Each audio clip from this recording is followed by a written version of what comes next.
Hello there, you Awakening Wonders. Thanks for joining me for Stay Free with Russell Brand today. We've got Congressman Dan Crenshaw on the show, and we're going to be talking about some of Tucker Carlson's reporting, as well as Tucker's relationship with Dan Crenshaw, which seems to be an unusual fissure. We taped the conversation with Dan earlier in the week, or at least earlier in human history. It's a pretty good conversation, and I think you will enjoy it. Before we get into that, wherever you're watching us, X, YouTube, wherever, ultimately we want you to make your way to Rumble, for Rumble are our friends. On Rumble Premium, click the link in the description if you want cheap access, and use my code. You get additional content, and you get an ad-free experience. Ultimately, I suppose what we're discussing these days is MAGA Maha an improvement on the previous occupants of the institutions of power? Let me know in the comments and chat what you think about that. If you're watching us on Locals, thank you. If you're watching us on Rumble Premium, thank you. Wherever you're watching us, please make your way to Rumble and Rumble Premium eventually and ultimately to support us. Dan Crenshaw is going to be on the show a little later, and he ain't no friend of Tucker Carlson. Tucker Carlson, though, is perhaps one of the most important commentators in media. Is he? Who is the Don of independent media spaces? Is it Joe Rogan? Is it Tucker Carlson? Is it, I don't know who else it really could be. Is it Theo Von? Like, who is it? Ultimately, when it comes to making your way through the new media spaces, you have to spot coordinates and work out where you stand in relation to them. Can we trust this MAGA Maha coalition, or do we inherit the same global and imperial powers that preceded even in the new clothes of the Trump era? Tucker Carlson is talking to Chris Como here about the JFK files and about the nature of the deep state. Deep state, by very definition, means that there are sets of powers that retain control regardless of who's officially in the White House or who ultimately wins elections. You still get the deep state. I really enjoyed that conversation between Ian Carroll and Joe Rogan, where he said that the conspiracy theory that will remain clandestine is the Jeffrey Epstein files, because it leads us to the true root of power, which by his diagnosis is Israel. Let me or at least Israel-related interests. Let me know in the comments and chat what you think about that. Here, though, let's address not only the Ukraine-Russia war, not just the conflict and controversy in the Middle East, but the deep state's defining conspiracy theory, the JFK files. Here, Tucker Carlson talks to Chris Como about whether or not they'll ever be revealed, and one Democrat senator who has consistently resisted their release. Perhaps we can use this to chart a course through the new waters of power. Dan Crenshaw coming up after this. Stay with us. From whatever group has been able to keep these files secret for 62 years. So my question to you is, like, what is that? Why have these been secret for so long? Look, the idea of the deep state to me is a convenience more than it is a reality. It's a boogeyman.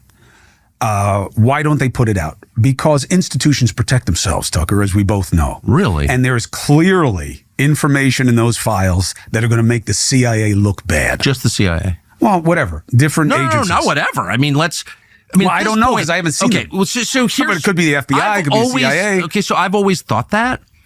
And then in January, there was a scramble over who's going to get what jobs in the new administration. And at one point, there was someone who was being discussed for a job in the intel world, and a member of the SSCI, the Senate Select Committee on Intelligence, Senate Intel Committee, went to the people making the decision and said, you cannot hire this person because this person will be certain to push for the release of the JFK files. So this is in 2025, less than 2 months ago, and you have a sitting member of the United States Senate whose main goal is to keep those files secret. And then you have to ask yourself, what is that? Yeah. Exactly. Why? Dan Crenshaw will be coming up later. Dan Crenshaw is certainly no friend of Tucker Carlson, who, for the record and for plain truth, I really love and think is a fantastic person. And in this conversation with Chris Como, Tucker Carlson says that Tom Cotton, Democrat, senator or congressman, has been actively resisting the release of the JFK file, something which Tom Cotton actually refutes. This is false. I have no problem releasing the JFK files. Had Tucker Carlson asked me, I would have told him. He's texted me multiple times in recent weeks, so he knows how to reach me. That's interesting, isn't it? Because when you actually love someone like I do, Tucker Carlson, you just tend towards their side on loyalty, let alone when you're dealing with complex issues of national identity or racial identity, like the various conflicts in the world at the moment, Ukraine, Russia, Israel, Palestine. No wonder people can't chart a course through it. Let's look at this conversation between Tucker Carlson and Chris Como and see what we learn about that kind of fealty, loyalty, and what the JFK files would tell us were they fully released. Let me know in the comments and chat whether you agree with Ian Carroll that the conspiracy theory that has to be protected at all costs is the Jeffrey Epstein Mossad one, or whether you think it goes deeper. It does go deeper than that. This is where I'm willing to venture into the supernatural and the paranormal, in so much as I believe that there is evil organized power and it goes beyond human power. That's where I suppose I have to tap into either the religious or the more occultist or certainly more esoteric edges of even online spaces. Let's have a look at this conversation. Yeah. Why? And where's your boy Kash Patel? I mean, he went in there to supposedly bust all this up. I can't answer that. He put out this weird tweet, that was very general, like, things are going to change and we're going to do this and da-da. After we learned that someone under his control now, right, because he's the head of the FBI, in that office that's under him, why wasn't he there? Why didn't he go there and say, give me the files, give them to me? Weren't you just saying the deep state's not real?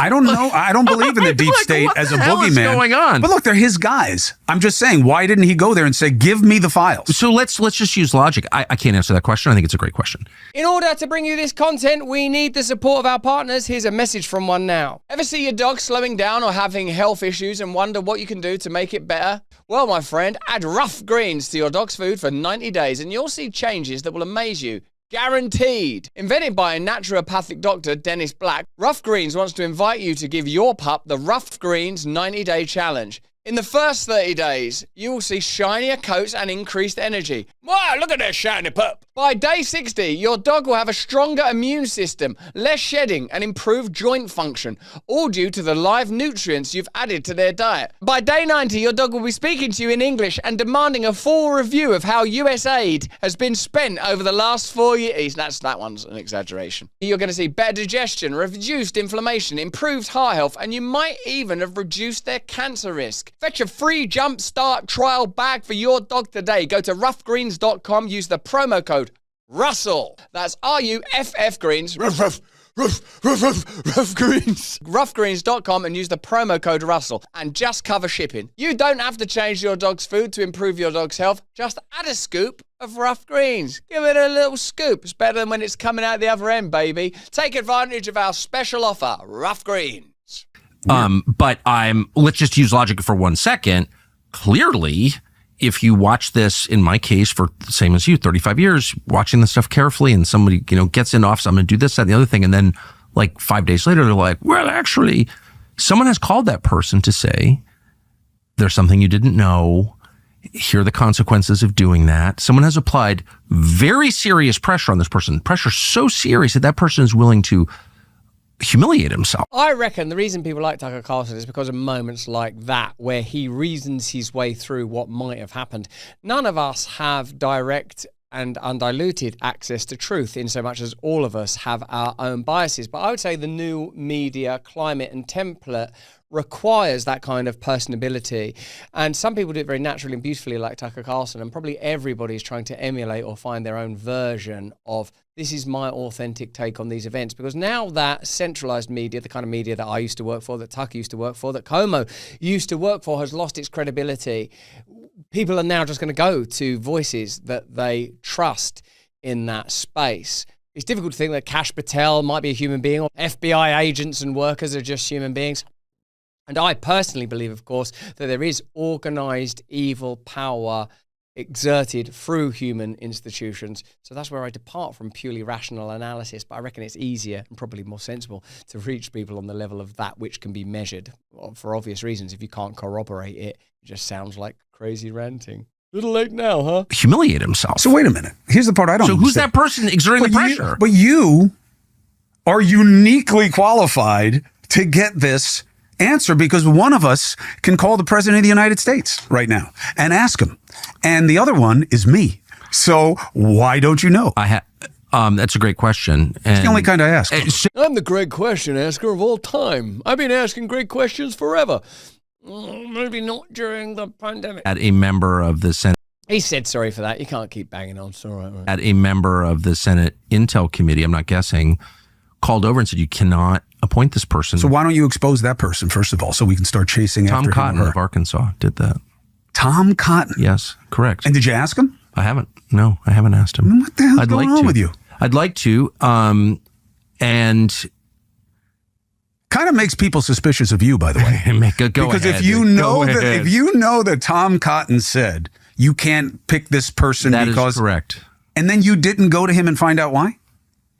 Well, I need to sit down with him. I'm not sure that he'll do an interview with me. Okay, well, there you go. That's the Tom Cotton, Chris Como aspect of this. But stay with us, because now on the show we've got arch nemesis of Tucker Carlson, Dan Crenshaw. Just to reiterate, Tucker Carlson's my friend. So when assessing the deep state and its power, what information we have access to and what information we don't have access to, we have to look at several factors simultaneously. As Tucker advocates for, rationally and logically, what could be happening? Why are those files not being released? Oh, someone has got some new information. But then we have to look, I suppose, too, at the bigger picture. And for me, the bigger picture is this.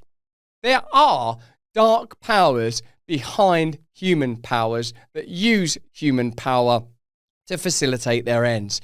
I recognize that in saying that, I make myself sound like a crackpot, and many people would say that's a pot that cracked a long, long time ago. But ultimately, what are the aims and interests of these elites? Why do they work so hard to control information, to control resources, to control media, to shut down opponents? What is it ultimately that drives them? Surely it can't just be the unconscious pursuit of pleasure or money. Surely there has to be some dark force at work. I believe that only a religious and spiritual life help you to navigate these complex questions. But that's just what I think. Why don't you let me know what you think in the comments and the chat. Remember, we stream 4 days a week on Rumble, Monday, Tuesday, Wednesday, and Thursday. If you get Rumble Premium, you get access to different content. Join us Mondays to Thursdays on Rumble. Of course, we can't bring you this content without the support of our partners. Here's a message from one now. Senolytics are the biggest discovery for promoting healthy aging. The aging process obviously isn't our friend, unless I suppose, there's eternal life. But while we're here, we want to be energetic and productive. That's why I use Qualia Senolytic with science-backed ingredients that have helped me feel, I would say, 15 years younger in a matter of just months. Everyone accumulates senescent cells, known as zombie cells. These senescent cells are old and worn out and not fulfilling a useful function for our health, but they take up space and nutrients from our healthy cells. Qualia Senolytic removes zombie cells and allow healthy cells to thrive. Resist aging at the cellular level. Try Qualia Senolytic. Go to QUALIA life.com/brand for up to, get this, 50% off, and use the code BRAND at the checkout for an additional 15% off. Try it now. Qualia Senolytic is also available at select GNC locations near you. Take it. Just 2 days a month. There's a link in the description. Who don't want to feel 15 years younger and get rid of them zombie cells? Time now to talk to Dan Crenshaw, controversial congressman and Navy SEAL veteran, as well as vocal opponent of Tucker Carlson, whom we were talking about at the beginning of the show. Congressman Dan Crenshaw, thank you so much for joining us on Stay Free today. Hey, thanks for having me. It's awesome to be here in a conversation with you, Russell. I feel that I should mention that I've got an Ash Wednesday cross on my head. And I'd also like to mention that when you arrived, you were wearing glasses over your patch, which I thought was a pretty good look, actually. Yeah, it's a lot going on the face. To have too many. Can't have too much stuff on the normal day. I'd be able to address that, but I've got this stuff on, I've got the hat on. There's a lot going on in my face. Congressman, I wanted to talk initially about that time when it's a famous incident when you were on SNL, right? After Pete Bradshaw, who's Pete Davidson. After Pete Davidson, who's lost his dad in 9/11. Just for anyone who don't know that, you and he had that moment where you said thanks for your service. And I thought, that was a really good example of reconciliation, of left and right coming together, of respect, of service people. Now it's pretty clear that the left owns a lot of cultural artifacts, among them SNL. These kind of legacy media instruments are completely owned by one side of the conversation. Do you think that kind of reconciliation that was achieved between you and Pete Davidson there, and I thought was kind of rather beautiful, could be achieved between you and some of your detractors, notably Tucker Carlson, who's my friend? I love Tucker Carlson, just so you know, we've not met before. But I also know that, like any public figure, you attract a lot of ire and criticism. Do you see an opportunity for reconciliation? With Tuck, not with Tuck. The Davidson. It's so long ago. It's crazy how long it's been. That was sort of a perfect storm, in many ways, in the sense that there was a roadmap to reconciliation, and the perfect storm was there was a few factors involved in that. One. It wasn't obvious that he meant what he said with real ill intent. You could have looked at that clip and said, yeah, I kind of went off script a little bit. It probably wasn't scripted. After going on SNL, I know exactly how much every word is actually carefully scripted. To watch the rest of this interview, please click the link in the description. Join us over on Rumble. Do they go off script occasionally? I'm sure they do.